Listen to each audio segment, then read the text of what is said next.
출애굽기 22장 29절부터 31절까지 말씀입니다.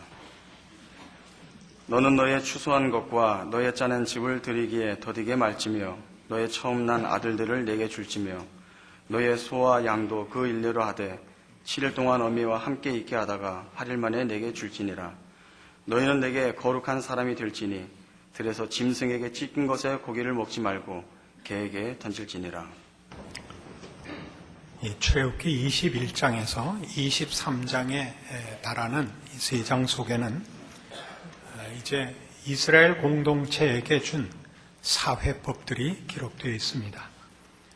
이 사회법들의 특징은 내용상 우선 배상법, 송사법, 그리고 이웃에 대한 자비와 관용을 요구하는 법들, 이런 것들을 포함하여 공동체를 지켜나가려는 또는 공동체의 정체성을 지켜야 하는 이스라엘 백성들의 신앙적 특징으로 묘사되어 있습니다. 그러므로 여기에 우리 앞에서 본 십계명을 위시해서 모든 율법들은 성문화된 법전으로서의 효력보다는 그 법들이 의미하고 지향하는 방향과 정신과 원리에 더 깊은 뜻이 있다고 할 수 있습니다. 그 뜻은 온 세상 구석구석에 하나님께서 창조주로서 가지시는 뜻과 내용들이 충만해지는 것을 말합니다. 우리가 구원을 논할 때도 예수를 믿는다라는 신앙 고백과 함께 하나님의 백성으로 거듭난 것을 우리 다 이제 경험하며 확인합니다. 그러나 구원이 종종 초월이라는 영역으로 제한되어서 구원이 가지는 참다운 의미, 창조 질서로의 회복이라는 하나님의 더 크신 통치의 세계로 들어가는 것을 놓치는 경우가 있습니다. 우리가 조심해야 될 부분입니다. 그러니까 이스라엘이 애굽에서 구원함을 받는 것은 종되었던 집에서 풀려나는 것으로 끝나는 것이 아니고 하나님이 진정 원했던 창조에서 가지셨던 온전한 하나님 나라의 통치와 그 내용을 보여주시려는 목적을 가지고 이 애굽으로부터의 해방이 있는 것입니다. 우리가 출애굽 사건으로 설명을 하자면 출애굽은 애굽에서 나오는 것이 끝이 아니고 젖과 꿀이 흐르는 가나안 땅에 들어가는 것이 끝입니다.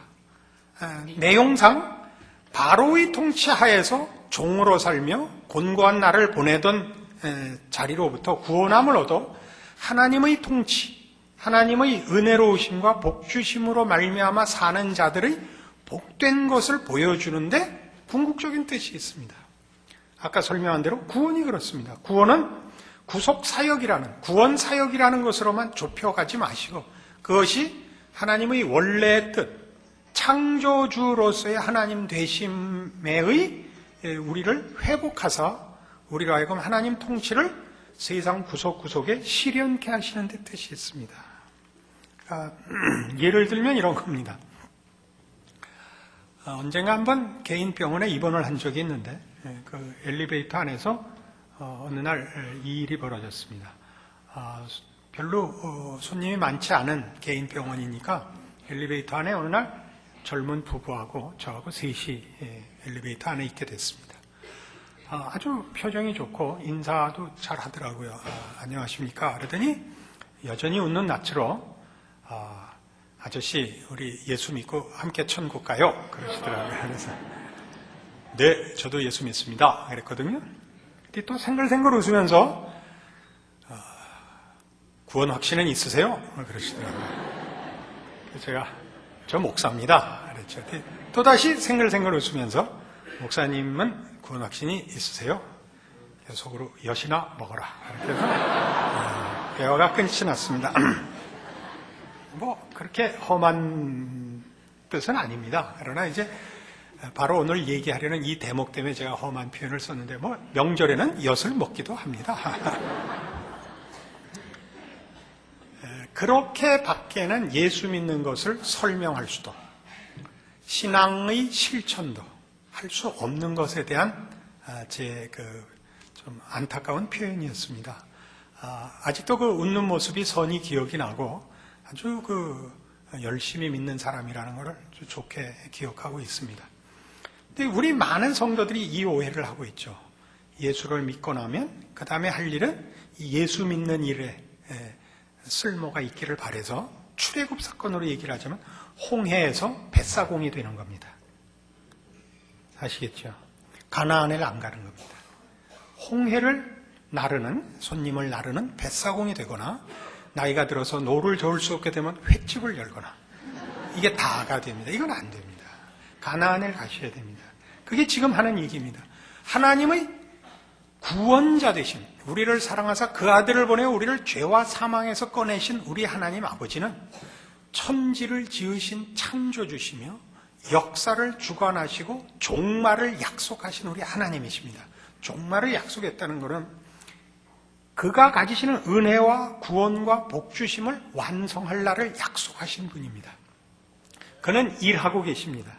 그러니까 우리가 구원을 받으면 비로소 이 세상이 뭔지를 알게 되고 우리 사명이 무엇인지를 알게 됩니다. 우리는 창조 회복을, 창조 질서를 회복하는 자로 비로소 서는 것입니다. 이 일들을 놓치기 때문에 우리는 창조 안에서 우리가 해야 할 일을 놓치고 구원이라는 좁은 영역에서만 우리의 발언이 있고 우리의 실천이 있게 되어서 하나님이 우리에게 요구하시는 영역을 외면한 채 형태상, 명분상, 기독교 신앙적이라고 생각하는 몇몇 일에 우리를 한정시키는 우를 범하게 됩니다. 이러지 않아야 됩니다. 좀 더 찾아가 보셔서 오늘 이 내용들을 통해서 이 문제를 확실하게 하십시다. 같은 출애굽기 22장 21절을 보시면 너는 이방 나그네를 압제하지 말며 그들을 학대하지 말라. 너희도 애굽 땅에서 나그네이었음이니라 라고 얘기를 합니다. 그러니까 하나님께서 이스라엘 백성에게 준 율법들의 중요한 부분이 이 가난한 자를 돌아보라는 데 초점이 있고 그 문제는 억압받는 자를 위하여 혹은 이방인, 또 힘없는 과부와 고아, 그리고 원수에게까지 확장됩니다. 예를 들면 23장 4절 네가 만일 네 원수의 길 잃은 소나 나귀를 만나거든 반드시 그 사람에게로 돌릴지며 네가 만일 너를 미워하는 자의 나귀가 짐을 싣고 엎드러짐을 보거든 삼가 버려두지 말고 그를 도와 그 짐을 부리울지니라 까지 나가 있습니다. 그러니까 원수를 사랑하라. 너희를 핍박하는 자를 위해 기도하라가 여기 그러니까 하나의 율법으로 명문화되어 있는 셈입니다. 이런 일들은 다 무엇을 기준하고 있느냐 하면 아까 본 21절 같이 너희도 애굽 땅에서 나그네였다라는 것이 이렇게 해야 되는 이유로 제시되어 있습니다.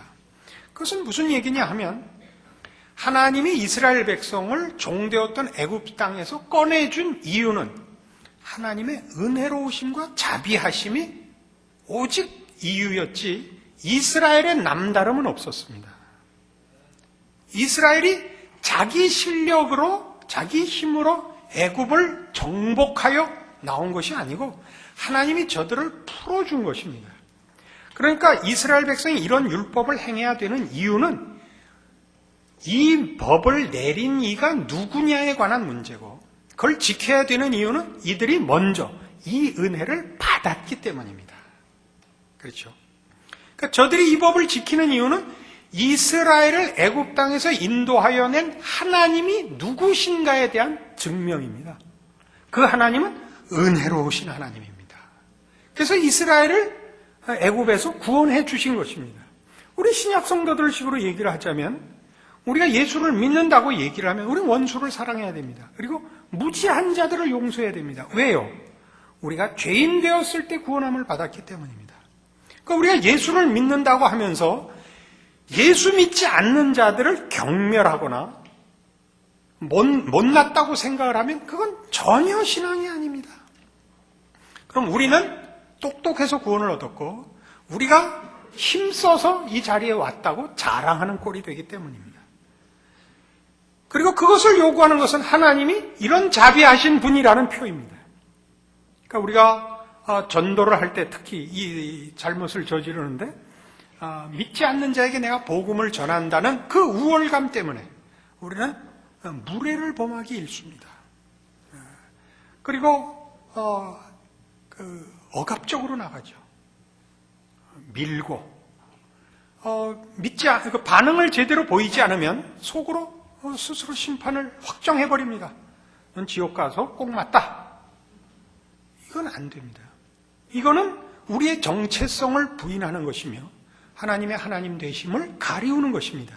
그러니까 이스라엘 백성에게 요구되는 이 모든 법들은 바로 그런 의미입니다. 우리는 우리의 신앙을 이런 차원에서 하나님이 누구시며 내가 누구인가를 기본으로 하여 이런 요구들이 일어난다는 것을 놓치지 않아야 됩니다. 이것은 출애굽기 19장에서 이 율법을 주기 전에 하나님께서 서론격으로 이 법을 주는 이유를 이스라엘 백성의 정체성을 저들에게 확인시키는 차원에서 몇 번이고 반복되는 말씀입니다. 19장 5절 세계가 다 내게 속하였나니 너희가 내 말을 잘 듣고 내 언약을 지키면 너희는 열국 중에서 내 소유가 되겠고 너희가 내게 대하여 제사장 나라가 되며 거룩한 백성이 되리라. 너는 이 말을 이스라엘 자손에게 고할지니라. 자, 너희는 내게 제사장 나라고 거룩한 백성이다. 왜요? 세계가 다 내게 속하였기 때문에. 무슨 말이죠? 연결해서 온 세계가 내 통치의 영역이고 내가 지은 세계이므로 내가 이 세계를 회복하려고 너희를 먼저 불러 구별하였느니라.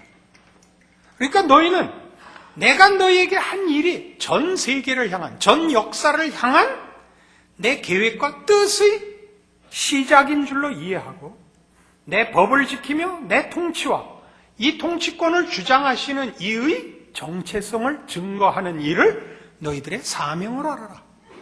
이것이 이제 율법을 주는 서론입니다. 이 싸움은 그런 의미에서 하나님의 백성된 것과 바로의 백성된 것과의 대비입니다. 바로 밑에 있을 때 어땠느냐와 하나님 밑에 있을 때 어떻게 다르냐거든요. 그러니까 지금 식으로 얘기하면 죄가 왕노릇하는 세상과 하나님이 왕노릇하는 세상과 어떻게 다르냐이죠. 이 다름을 성경은 어떻게 표현하게 되어 있느냐 하면 우리가 더 큰 힘을 가졌다라는 것으로 경쟁을 하도록 되어 있지 않고 죄가 사람을 죽이는 세상과 하나님의 형상대로 그의 백성들을 만들어가는 사람과의 대비로 보여주고 있습니다. 마태복음 20장에 가보시죠.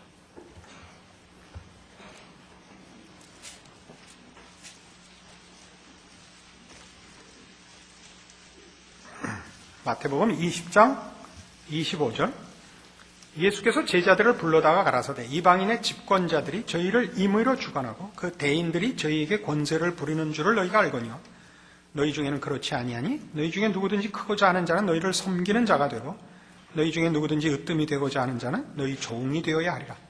인자가 온 것은 섬김을 받으려 함이 아니라 도리어 섬기려 하고 자기 목숨을 많은 사람의 대속물로 주려 함이니라. 제자들 간에 싸움이 벌어집니다. 이 마태복음에는 세베대의 아들의 어미가 그 두 아들을 데리고 와서 하나는 주의 우편에 하나는 주의 좌편에 앉게 해주십시오 했다가 이제 싸움이 벌어지는 것이고 누가복음 같은 데는 제자들 사이에 누가 크냐라는 싸움이 마지막 만찬석상에까지 이어집니다. 그러니까 제자들은 생각하기에 예수님께서 이루실 메시아 왕국 이스라엘의 회복은 정치적 군사적 승리일 것으로 예상을 했고 그랬을 때 누가 더 큰 공헌을 세운 제자이냐, 누구 공이 더 크냐로 그 받을 보상에 대하여 자기네끼리 다툼이 있었다고 되어 있습니다. 그러자 예수님이 내 나라는 이 세상 나라는 힘 있는 자가 힘 없는 자를 부리며 대접을 받지만 내 나라는 반대다라고 말씀하시는 대목입니다. 내 나라에서는 큰 자가 섬기는 자다. 큰 자가 종이 되는 질서다. 이게 하나님 나라입니다. 하나님께서 우리를 구하기 위하여, 하나님이 말하자면 채권자고 우리가 채무자인데, 하나님이 채무자의 희생물이 되어 우리를 구원하시는 것이 기독교 신앙의 백미거든요. 그 나라 질서의 가장 대표적인 성격이거든요. 이 나라는 다르다 이겁니다. 그러니까 여러분이 예수를 믿는다라고 고백을 하고 나시면 해야 할 것이 뭐냐 하면, 그래서 가난한 자들을 돌아보는 겁니다. 가난한 자를 돌아본다는 것은 없는 자를 구제한다, 그런 뜻이 아닙니다.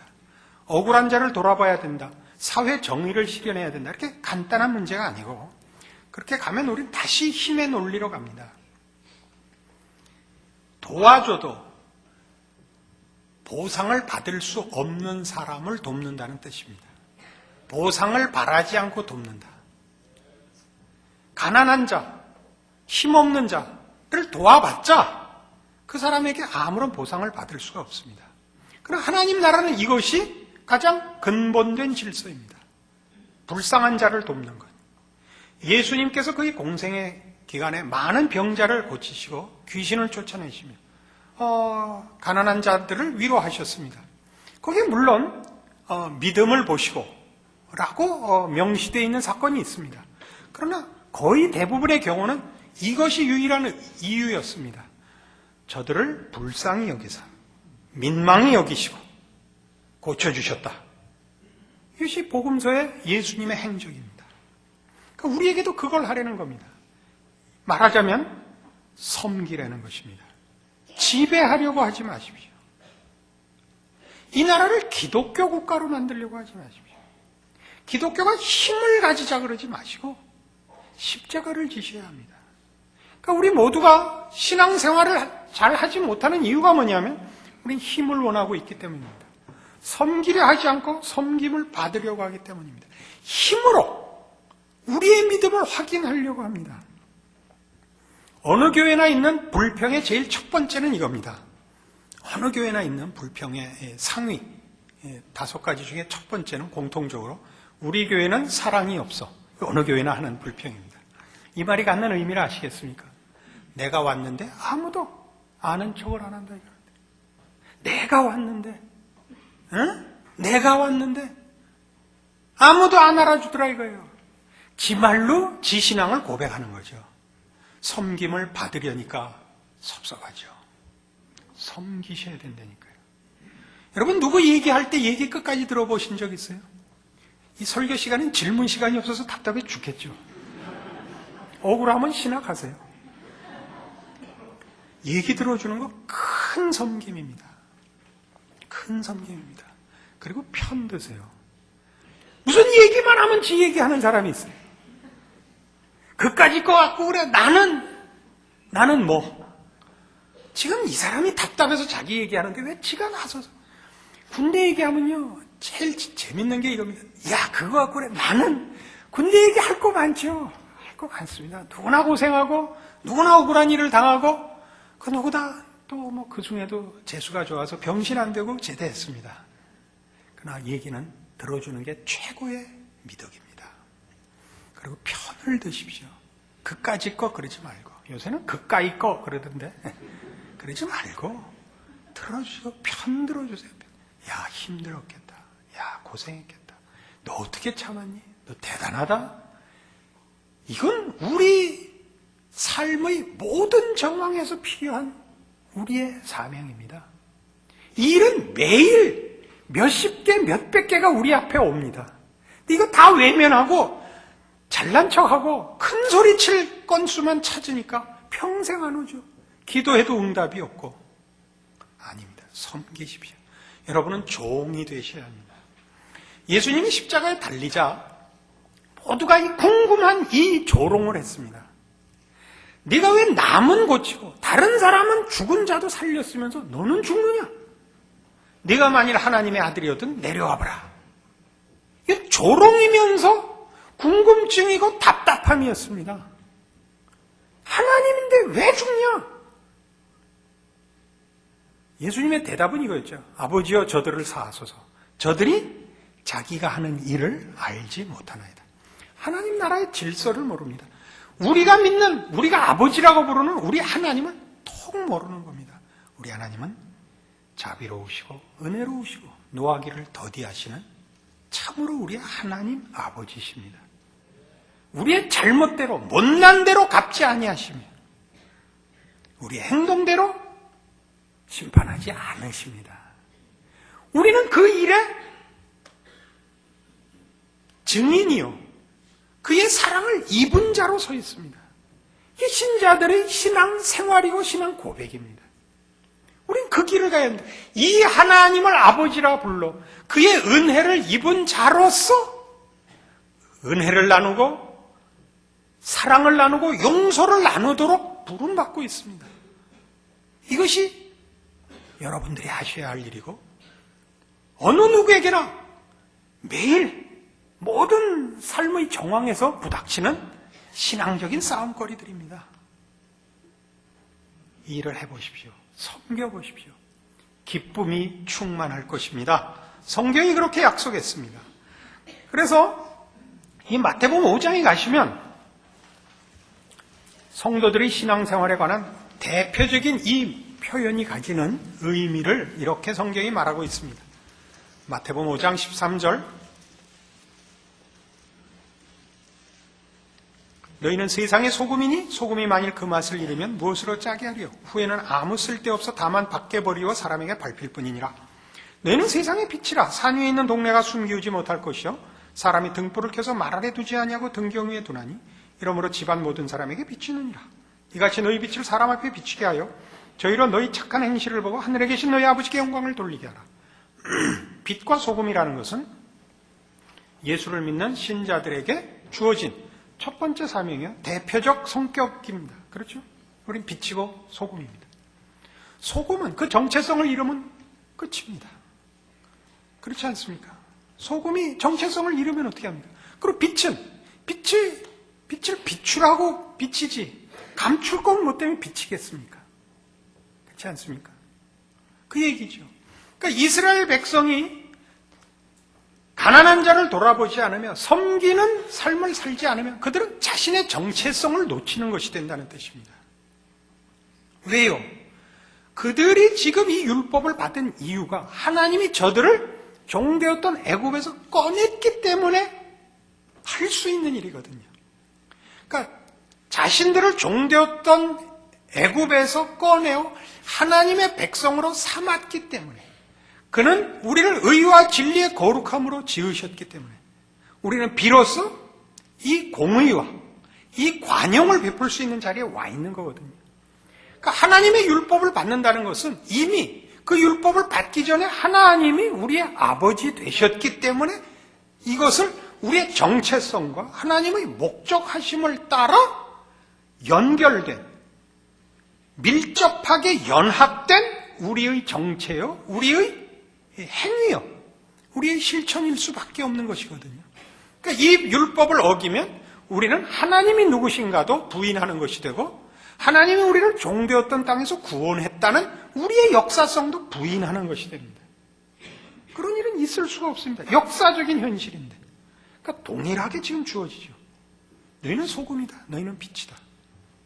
어떻게 그걸 감출 수 있으면 그 정체성을 부인할 수 있느냐. 소금이기를 그만두면 그건 아무것도 아닌 게 된다. 그래서 이 말씀은 뒤에 이런 말씀으로 연결됩니다. 17절. 내가 율법이나 선지자나 폐하러 온 줄로 생각지 말라. 폐하러 온 것이 아니요 완전케 하려 함이로라. 진실로 너희에게 이르노니 천지가 없어지기 전에는 율법의 1.1획이라도 반드시 없어지지 아니하고 다 이루리라. 그러므로 누구든지 이 계명 중에 지극히 작은 것 하나라도 버리고 또 그같이 사람을 가르치는 자는 천국에서 지극히 작다 일컬음을 받을 것이요 누구든지 이를 행하며 가르치는 자는 천국에서 크다 일컬음을 받으리라. 내가 너희에게 이르노니 너희 의가 서기관과 바리새인보다 더 낫지 못하면 결단코 천국에 들어가지 못하리라. 율법엔 작은 것과 큰 것이 없다는 뜻입니다. 율법의 정신은 하나입니다. 하나님이 누구신가를 아는 것이요 하나님의 은혜를 입은 내가 누군가를 아는 것이며 하나님의 통치 아래에 있는 우리가 하나님의 통치에 어떻게 순종하여 하나님의 창조 질서를 회복하는 일에 우리가 하나님의 그 창조의 주인공으로서 자기 역할을 하여 하나님과 나를 증명하는가의 싸움입니다. 이걸 안 하고 어떻게 한다고요? 서기관과 바리새인의 의는 그것이 윤리고 도덕이죠. 그 성도들이 가지는 신앙의 큰 싸움 중에 하나가 이거죠. 신앙생활을 했다 안 했다 라는 싸움만이죠. 주의를 지켰다 못 지켰다, 11절을 냈다 떼어먹었다, 이것만 있고 이 정신은 없으니까 여러분에게 이것이 명문화되어서 법 조항이 되어서 몇 절은 지키고 몇 절은 못 지켰다라는 자기의 그 심판만 남게 됩니다. 타인에 대해서도 동일한 심판 그 시각을 가지게 됩니다. 신앙생활을 했다 안 했다 이런 싸움이 아닙니다. 훨씬 근본적으로 여러분의 정체성을 확인하셔야 됩니다. 그래서 보다 적극적이고 웅대하고 하나님이 이미 이루신 일을 근거로 하여 이스라엘 백성으로 말하자면 애굽을 벗어나 가나안에 들어간 것으로 인하여 신약시대 성도들로 얘기하자면 예수 그리스도를 믿어 하나님을 아버지라 부르는 이 신앙 고백의 자리에 들어왔으면 역사적으로 이루신 하나님의 크신 구속 사역을 근거로 하여 이제 우리를 방해할 것도, 우리를 넘어뜨릴 것도 없고 우리 자신만이 우리가 하는 신앙 고백에 걸맞는 싸움을 할 것인가 말 것인가에 걸려 있다는 것을 확인하게 됩니다. 하나님이 우리 기도에 새삼스럽게 응답하실 것이 없습니다. 그것은 우리가 이 일을 종교적 형태로 좁혔을 때, 명분으로 좁혔을 때만 우리는 이 나라 대통령이 예수 믿게 해달라는 둥, 1907년 부흥을 다시 해달라는 둥 하는 쓸데없는 기도를 하게 됩니다. 아주 쓸데없지는 않습니다. 개개인적으로는 개개인이 하나님 앞에서 자기가 하는 신앙 고백의 위대함을 회복하는 것이 훨씬 중요하고 시급합니다. 그래서 여러분 각자가 신자로서 사는 싸움을 하셔야 됩니다. 그것은 잘난 싸움이요, 예수 믿는 자의 특권의 싸움입니다. 그것을 여러분이 포기해서 여러분이 포기해서 손해보는 날들이 있지, 여러분들이 율법적으로 신앙 기준을 삼아서 망한 날, 승리한 날 이런 개념으로 갈 싸움은 아닙니다. 우리를 망하게 할 것은 없습니다. 그래서 우리가 게으르고 무익한 날이 있습니다. 그런 자리로부터 떨쳐 일어나 우리에게 주어진 삶의 모든 정황이, 일상이 창조 질서를 회복하는 주어진 복된 날이라는 것을 기억하는 것으로 매일 아침 눈을 뜨십시오. 그리고 여러분에게 부닥치는 일상의 사소한 싸움 속에서 여러분은 하나님을 주인으로 하는 그의 백성이 반응해야 되는 이 성경적 또 우리에게 일어난 하나님의 은혜와 사랑과 하나님 되심을 알게 하신 것을 근거로 하는 반응과 결정과 실천과 믿음으로 싸울 그 하루하루 모든 사소한 일들에서 승리해 나가십시오. 하나님이 여러분을 통하여 영광을 받으실 것이요, 여러분의 생애는 기적으로 연결될 것입니다. 기도하십시다. 하나님 아버지 은혜를 감사합니다. 하나님을 아버지라 부르는 것은 얼마나 복된 것인지요, 그리고 우리의 존재와 일상은 얼마나 놀라운 것인지요. 하나님이 매일 저 태양을 띄우듯이 저 밤하늘에 달과 별을 달아놓으셨듯이 우리의 생에 만나는 매일매일은 하나님의 아버지 되시고 통치하시는 세상 속에서 하나님의 영광을 드러내는 일에 우리의 인생이 쓰임받는 귀하고 놀라운 나날들입니다.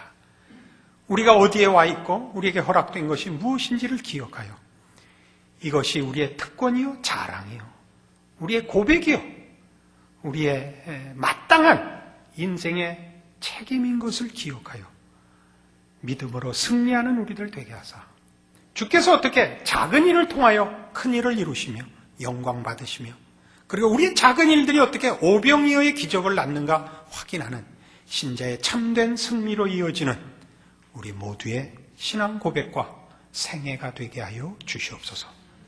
지금은 우리 주 예수 그리스도의 은혜와 하나님 아버지의 극진하신 사랑과 성령님의 교통하심이 하늘 하나님의 자녀가 되어 그 주어진 인생을 믿음으로 승리하며 믿음으로 자랑하며 주의 영광을 드러내는 삶으로 살겠다 약속하고 돌아가는 심령들 위해 영원토록 함께 있을지어다. 아멘.